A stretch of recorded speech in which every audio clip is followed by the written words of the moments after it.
They say witches are gone, that they belong to old stories, old forests, and forgotten legends. But that isn't true. At least, not according to the woman you're about to hear from.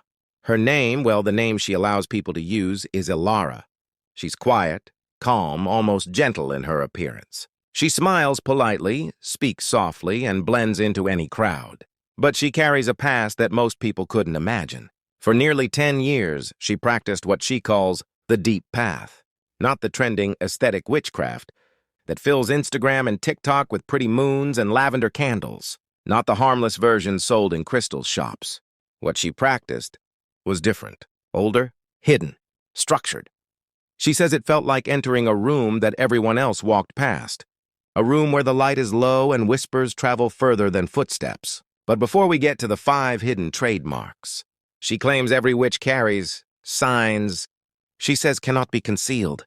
You need to understand where her path began, because according to her, witches aren't created in a single moment. They are shaped, slowly, silently, long before they ever call themselves one.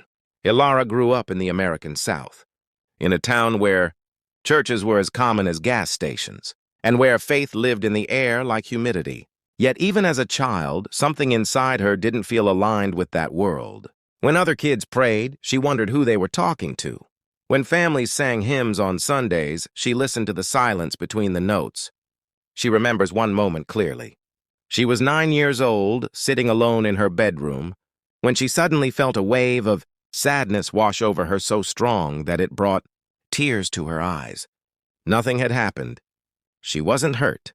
She wasn't afraid. And yet she felt something. Someone grieving. Minutes later, her mother walked in, eyes red, holding a phone call she didn't want to receive. A distant relative had passed away. For Ilara, it wasn't a coincidence. It was the beginning. She didn't see spirits. She didn't hear voices. But she felt things she shouldn't have been able to feel. Emotions that didn't belong to her.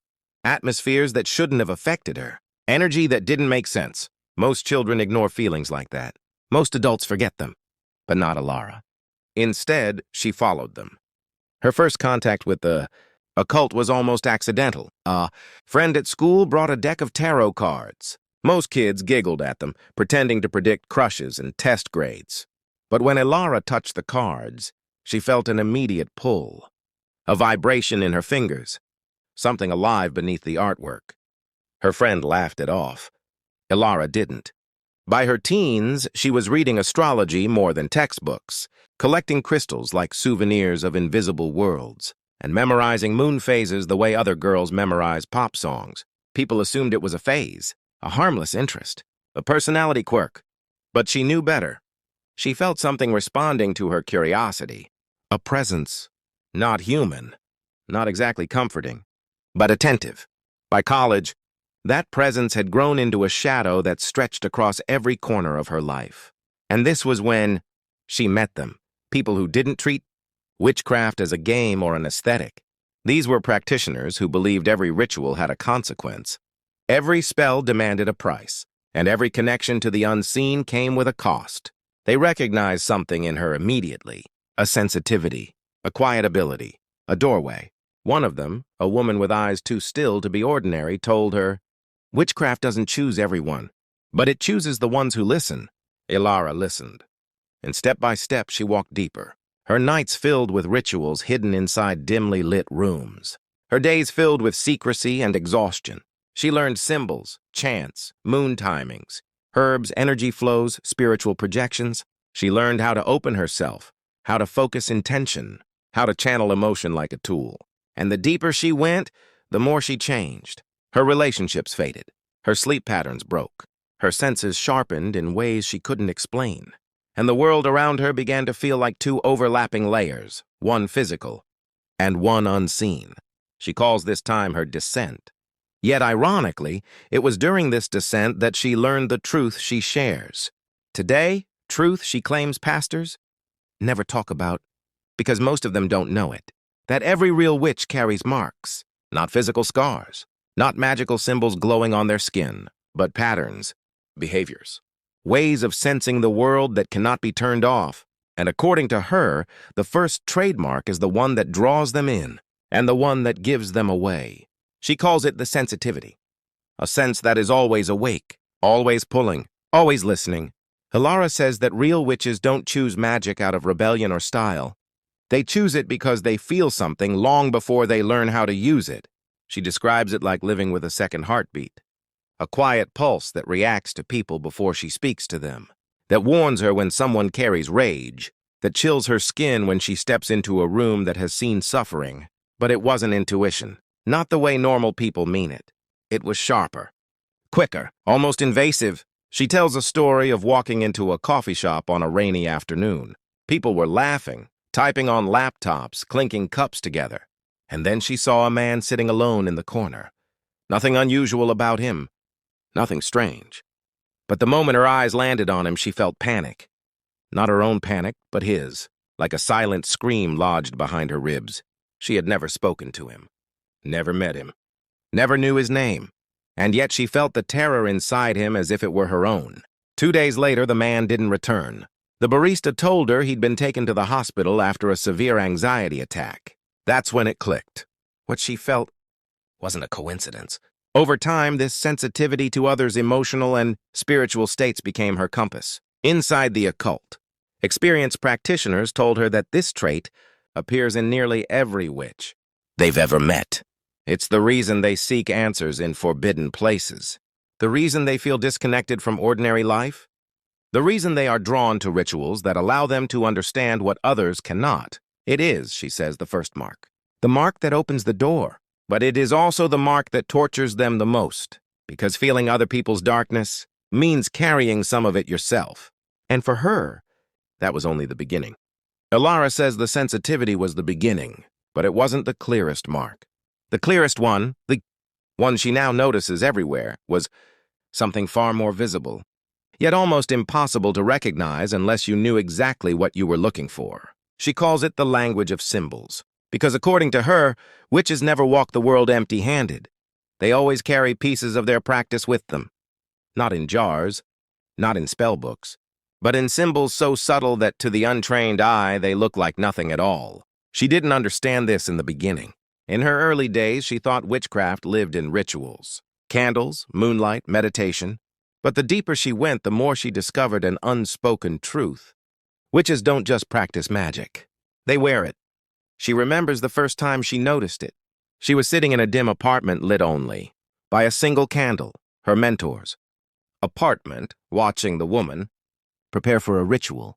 Her mentor moved with a grace that felt practiced, precise, almost rehearsed.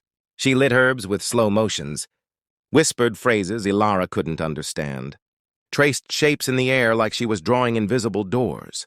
And when the ritual ended, the woman reached for a silver necklace lying beside her. A necklace Hilara had seen her wear nearly every day. But this time, as the candle flickered just right, the pendant caught the light, and Hilara saw something she had never seen before. Not a decorative moon, not a simple geometric design, but a symbol, a sigil, carved so delicately it was nearly invisible unless you were inches away. Her mentor noticed her staring. She didn't hide it. She didn't deny it. She simply said, "A witch carries her identity even when she speaks nothing of it."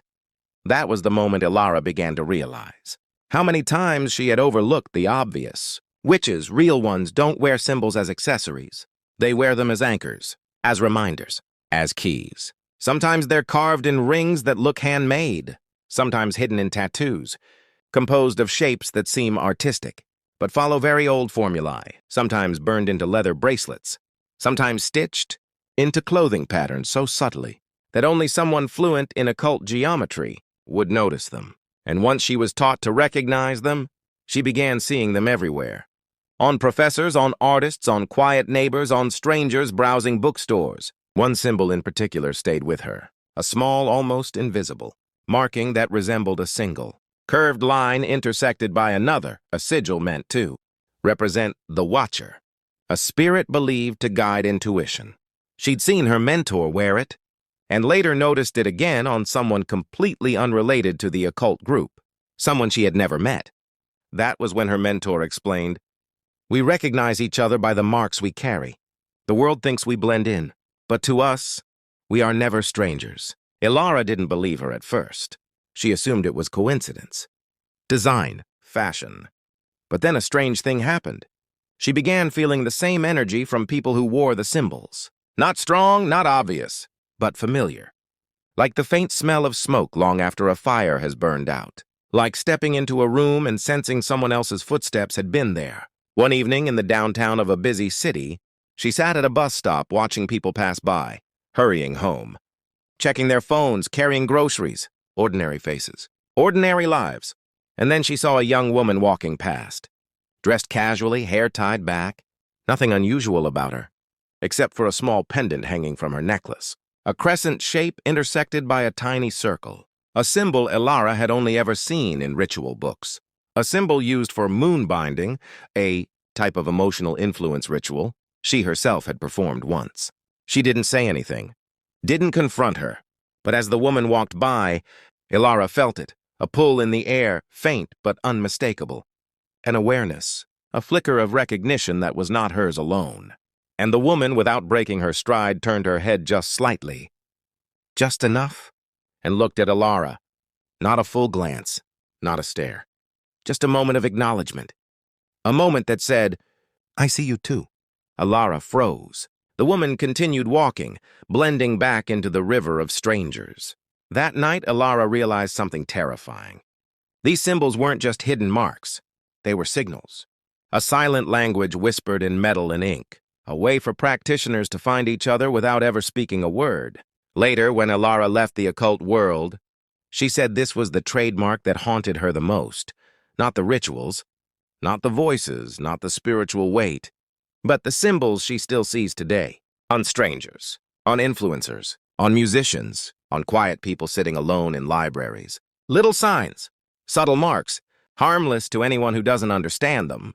But to her, they feel like echoes of a world she escaped. Echoes that watch from the corners of public spaces. Echoes that remind her that witchcraft never truly disappears. It simply hides in designs no one questions. And the frightening part, she says, is this. Once you learn how to see these symbols, you can never unsee them again. Ilara says the symbols were the first visible sign, but not the most dangerous one.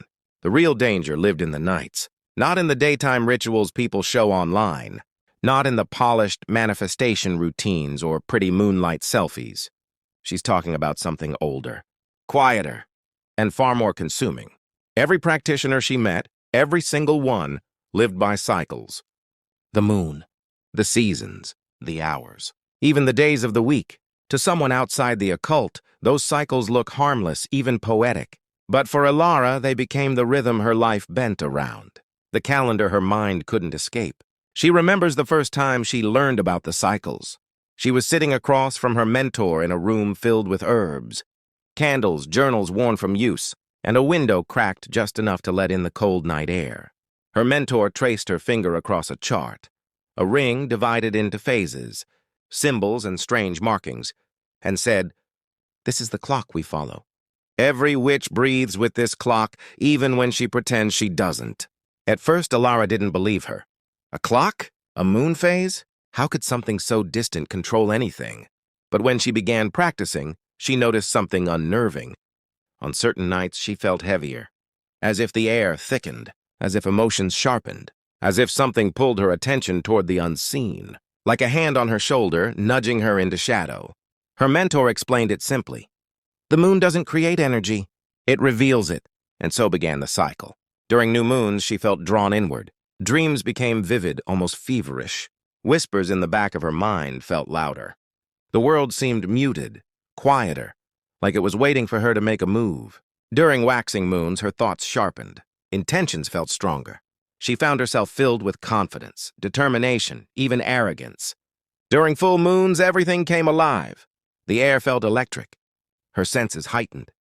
Rituals carried weight, sometimes too much weight. Some nights she couldn't sleep because she felt watched not by spirits, but by the sky itself. During waning moons, sadness crept in. Old memories resurfaced. Shadows in her room seemed longer, darker.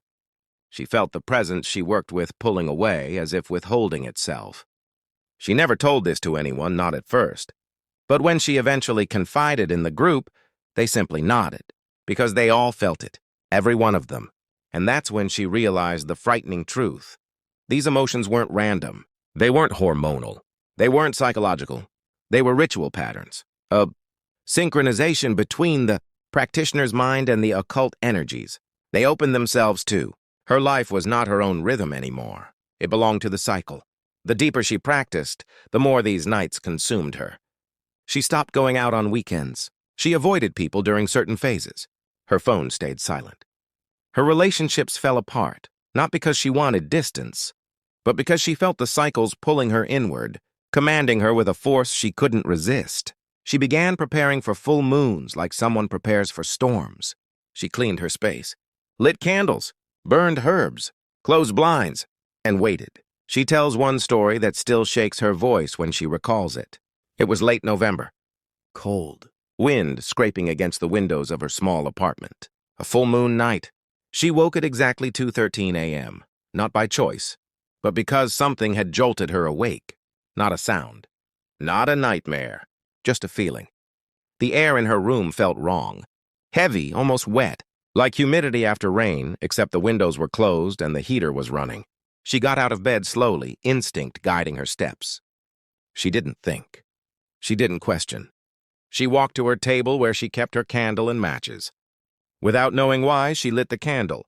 The flame flickered violently, like it was being pushed by invisible breath. She whispered a few words. She had memorized from her mentor words meant to open the night, as they called it. The moment she spoke, the room's temperature dropped, not like a draft, not like the heater malfunctioned, but suddenly, immediately, as if someone had removed the warmth from the air. She felt something move behind her. She didn't see it, but she felt the pressure shift, like a presence passing close enough to brush the back of her shoulder. Her breath caught. Her heart stuttered. Her hands began to shake. She didn't summon anything. She didn't perform a ritual. She had only spoken a phrase. But the night had been waiting for it. She blew out the candle as fast as she could and stepped back, pressing her back against the wall, her chest tight, her breath shallow. Nothing else happened. No shadow appeared. No voice whispered. But she didn't sleep again that night, because she knew, deep in her bones, that whatever responded to her presence wasn't something she controlled. This is why, she says, ritual cycles are a mark every witch carries. Their lives orbit around nights like this, nights that change their breathing, their emotions, their sleep, their boundaries. Even after leaving the occult, she still feels the cycles. Not as strongly, not with the same pull, but on certain nights, she wakes up without reason, not terrified, not haunted, just aware that somewhere out there, someone is lighting a candle, whispering a phrase, opening a door she once opened herself. And when the wind moves just the right way, when shadows fall just right, she remembers the truth her mentor told her on the very first night. The moon doesn't command you. It listens to you, and then answers. Those answers, she says, are what truly make a witch visible. Not the tools they use, not the symbols they wear, but the nights they keep returning to, even when those nights begin to unravel them. Ilara says the cycles controlled her nights, but her days were shaped by something even harder to explain. A lifestyle that didn't begin as a choice, but slowly became instinct. She calls this part the quiet transformation. The changes that creep in so gradually you don't notice them until you wake up one day and realize you're not living like everyone else anymore. It started with small things. Her room grew darker, not because she liked darkness, but because bright lights made her uneasy. Lamps felt harsh. Sunlight felt distracting. She found comfort in dim corners, in soft amber lighting, in the glow of candles that flickered like breathing. Then came the objects. Crystals she collected not because they were pretty, but because they felt alive. Each one with a temperature, a pulse, a mood. She carried one in her pocket. Everywhere she went, a small black stone her mentor told her would absorb noise. And strangely, when she held it, the world felt a little quieter, a little less overwhelming. Her shelves filled with jars, herbs she never used for cooking, leaves she couldn't name in casual conversation, powders she couldn't explain to guests. People who saw them assumed she was spiritual, artsy, a nature lover. They didn't know that every jar on the shelf had a story or a purpose. But the transformation wasn't just physical, it was behavioral. She found herself drawn to solitude. Not loneliness, solitude. Crowded places felt heavy. Shallow conversations felt draining. Ordinary small talk felt like static in the air. She wasn't becoming antisocial. She was becoming selective, sensitive to the energy people carried with them. She could sense which people entered rooms with calm and which carried chaos. She learned silently to avoid the second group. There was one moment that stuck with her for years. She was at a gathering, nothing special. Just a small get-together with acquaintances. Everyone was laughing, talking, passing drinks around. But one woman in the group felt off. Not because she behaved strangely, not because she looked different, but because Alara felt a pressure in her chest every time that woman walked near her, a kind of buzzing panic. The woman was polite, warm, pleasant, but Alara felt something behind her smile, something turbulent. Later, her mentor explained, "Witches feel emotional currents the way sailors feel waves.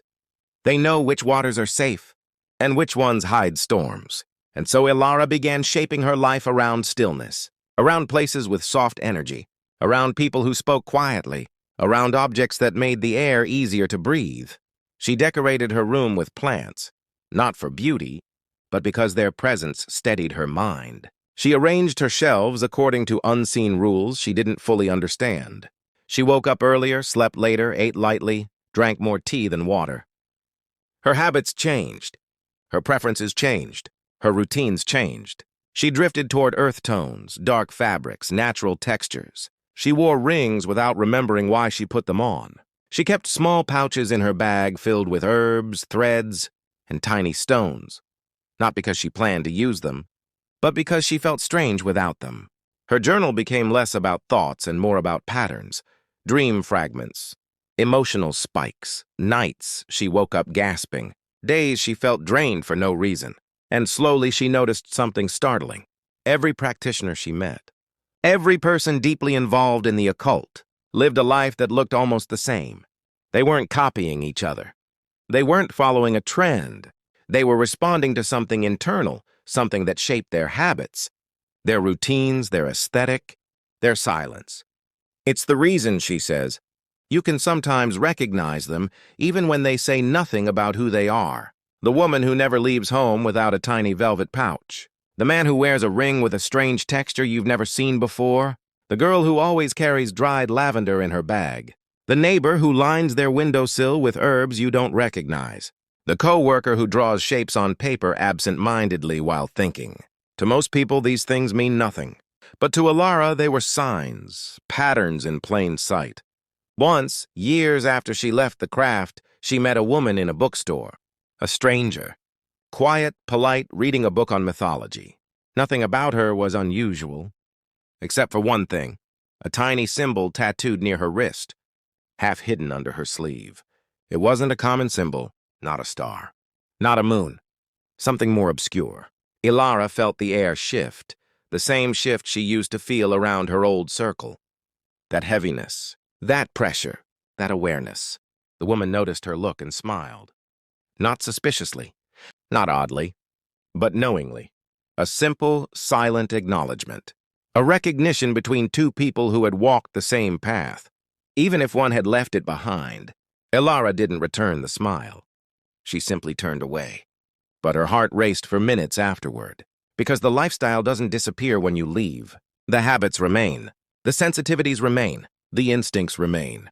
Sometimes, walking through a city, she still sees them. The ones who live quietly, blending into society, carrying their jars, their crystals, their rings, their notebooks, their midnight tendencies. To anyone else, these are harmless quirks. To her, they're the fourth mark, the mark that whispers, "This person walks between worlds." But all of this, the symbols, the cycles, the lifestyle, was still nothing compared to the last mark, the one she never wanted to talk about, the one that almost destroyed her. The mark she calls the second self, a hidden identity that awakens in the dark and slowly begins to replace the one you show the world. Alara says the lifestyle was noticeable, but this last mark, this one wasn't visible at all. It didn't show on the skin. It didn't show in the room. It didn't show in the eyes. Not at first. It lived deeper. She calls it the second self, a quiet identity that grows in the shadows of the first one. Patient, observant, waiting. She didn't understand it in the beginning. She thought the rituals she practiced were just actions, words, gestures, offerings. She thought the candles only lit the room. She thought the symbols only focused intention. But slowly, very slowly, she began to notice something terrifying. There was a version of herself that only existed at night. A version that didn't speak the way she spoke during the day, didn't think the same thoughts, didn't feel the same emotions. It wasn't possession. It wasn't a spirit taking control. It was more subtle than that. Almost elegant in the way it unfolded. She describes it this way. It felt like a shadow learning to stand up. It watched me, learned me, and one day, it began moving. During the day, she was normal, quiet, thoughtful, soft-spoken, someone her friends described as gentle. But at night, especially after rituals, especially after full moons, especially on the nights she felt the pull, she became someone else, someone sharper, colder, detached. She remembers sitting at her desk, writing in her journal. The handwriting wasn't hers, not in shape, not in pressure, not in rhythm. It was calmer, more precise, almost mechanical. She told herself she was just tired. But then it happened again, and again, and again. Some nights she would wake up on the floor, surrounded by open books she didn't remember reading, symbols drawn on pages she didn't recall touching. Some nights she spoke words in languages she had never studied, words her mind didn't understand, but her voice delivered with chilling fluency. And then came the moment she could never forget. She was standing in front of her mirror after a ritual. Candlelight flickered on the walls, casting long shadows that stretched across her apartment. She expected to see herself. She expected to see exhaustion, maybe fear, maybe curiosity. But the face looking back didn't feel like hers. It wasn't changed. Not physically, but the expression, the tilt of the head, the stillness in the eyes, the slight, almost amused smirk, wasn't something she had ever made in her life. It was too calm, too knowing, too familiar with the darkness around her. She stepped back from the mirror, heart pounding, breath thin. But the reflection didn't move. It held the pose for a fraction of a second longer, long enough for her to understand she wasn't imagining it. Slowly, it corrected itself, matched her posture, synced with her movements, as if it hadn't slipped at all. Her mentor warned her once, very quietly, very seriously, about this. She said, "Every practitioner creates a shadow self. It grows from your intentions. It feeds on your rituals. It becomes the version of you that lives in the unseen."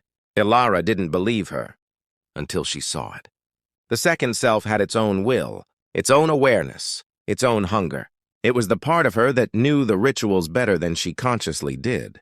The part that never forgot symbols or timings. The part that read emotions without effort. The part that woke her at night when she wanted to sleep.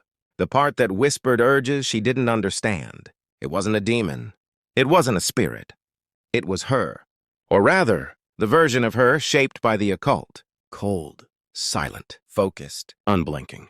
She realized this identity was the true trademark, the one every real practitioner carries, even if they never admit it, because witchcraft isn't just something you do. It's something that slowly becomes who you are. The deeper she went, the louder the second self became. It influenced her decisions, her thoughts, her relationships, her reactions. People noticed the change. Friends said she seemed distant. Family said she felt checked out, like she was in the room but not truly there. Her mentor called it alignment, but the truth was far darker. The second self wasn't aligning with her. It was overtaking her. And then, something happened that forced everything to unravel. One night, she performed a ritual she shouldn't have. A complicated one, not meant for someone without years of mastery. She did it alone, without guidance, without protection. Halfway through the ritual, she felt her mind slipping. Not like fainting, not like dizziness, but like someone was gently taking the steering wheel from her thoughts. For the first time, she felt her second self trying to move without her. Her fingers traced symbols she didn't choose. Her voice whispered words she didn't intend to say. Her body leaned forward as if pulled by invisible hands. She fought. She tried to stop it, but the second self didn't want to stop. She remembers screaming, not out loud, but inside herself, as if she were trapped behind her own eyes, watching someone else use her body. And then, blackness. When she woke, the candles had burned out. The floor was cold. Her journal was open in front of her. And written across the page, in handwriting she recognized too well, was a single sentence. "You are not the only one here." That sentence broke her.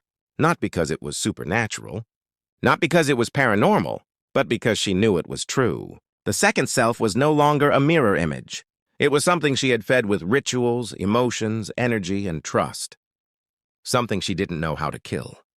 That night she walked away from Witchcraft, not because she was brave, but because she was terrified of what she was becoming, terrified that the person she showed the world was no longer the person living inside her. And that final trademark, the dual identity, was something she carried long after she left. Even now, years later, she feels echoes of it. A coldness in her reflection, a stillness when she's too tired to think, a shadow of someone she used to be, watching quietly from the corners of dim rooms. She doesn't fear the rituals anymore, or the moon, or the symbols. She fears the version of herself she created, the self that waited in silence,